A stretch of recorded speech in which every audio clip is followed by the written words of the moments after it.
बूढ़े माँ बाप का बंटवारा। शिक्षा प्राप्त कहानी। भैया, आप पापा को अपने पास रख लीजिए और माँ मेरे पास रह लेगी, ताकि माँ पापा की दवा में आपकी तरफ से रियायत हो सके। अपने छोटे भाई रमन की बेहाई देखकर विनय दंग रह गया। एक तो रमन की लड़ाकू पत्नी के चलते घर का बंदरबाट हो रहा है, उस पर भी माँ बाप को बांट रहा है नाशपिट।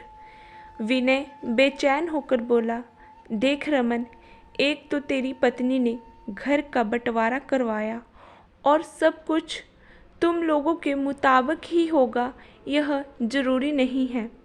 केवल अपने मेहरारू के पक्ष में बोलता रहता है।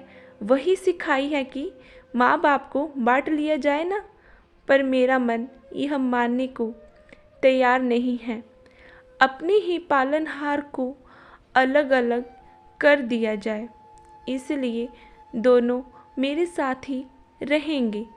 तू जा अपने हिस्से, माई और बाबूजी मेरे पास ही रहेंगे।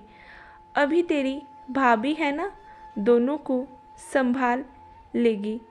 क्या कहती हो सोनम? विनय ने प्रश्न चिन्ह नज़र से अपनी पत्नी सोनम से पूछा, मानो उन्हें अपनी पत्नी पर अटूट विश्वास हो। सोनम ने भी सिर हिलाकर हामी भर दी। ऊपर के तल्ले में विनय रहने लगा और नीचे के हिस्से में रमन। अपना घर परिवार को संभालते हुए विनय ने अपने माँ बाप का भी ध्यान रखा। रमन को इस बात का खुन्नस था, बड़ा भाई हित मित्र में महान बना रहेगा और मेरे को खलनायक बना रहे हैं। खलबलाया सा रमन मन ही मन भैया के प्रति रोष प्रकट करता और पत्नी सुनीता उसके कानों में भाई के प्रति लाई फुसी भरती जाती, जिससे वह तिलमिलाए रहता। अपने मन में अपने भाई के प्रति नफरत पैदा कर लिया। एक दिन सुबह सुबह रमन ऊपर के तल्ले पर अपने भाई के पास आता है। भैया, मेरा फ्रिज खराब हो गया है, इसलिए आप पापा वाला पुराना फ्रिज दे दीजिए ना। मेरा फ्रिज जब बन जाएगा तब मैं पापा वाला फ्रिज आपको लौटा दूंगा। ठीक है रमन, ले जा।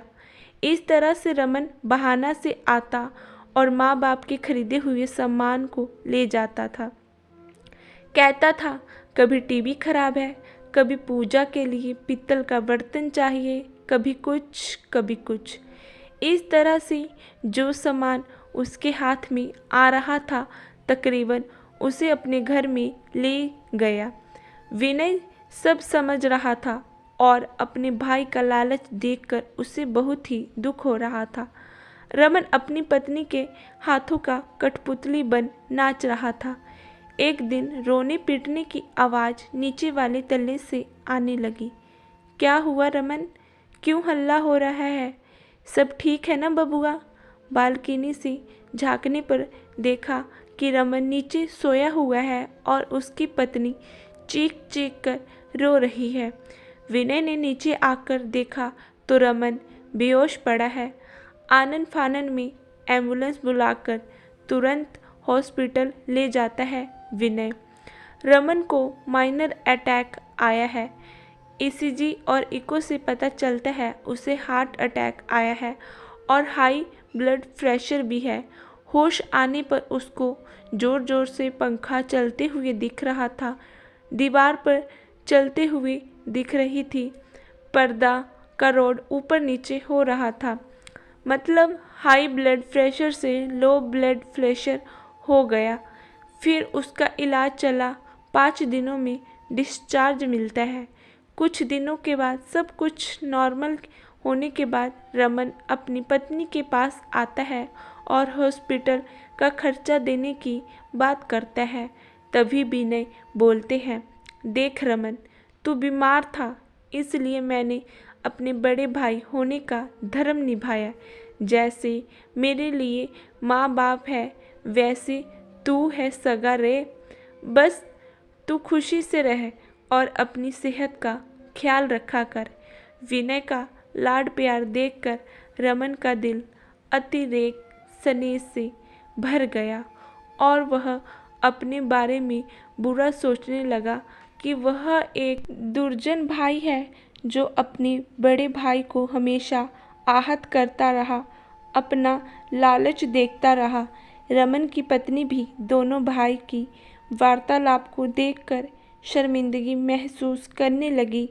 रमन अपनी पत्नी को जोर से चीखते हुए बोला, सुन रही है रे तू?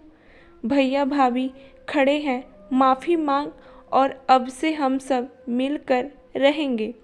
रमन की पत्नी अपनी जेठ जी से माफ़ी मांगती है, लेकिन विनय से उसके माता पिता साफ साफ कह देते हैं कि इतनी घटिया कलही बहू के साथ रहना गवारा नहीं है, जिसने उनके बेटे को मौत के मुंह में जा पहुंचाया। अपना समूह लेकर रमन और उसकी पत्नी अपने घर चले गए। विनय के माँ बाप ने कहा, कल से फिर वही कलेश होगा, इसलिए दूर रहकर प्यार से ही रहो, वही बेहतर होगा।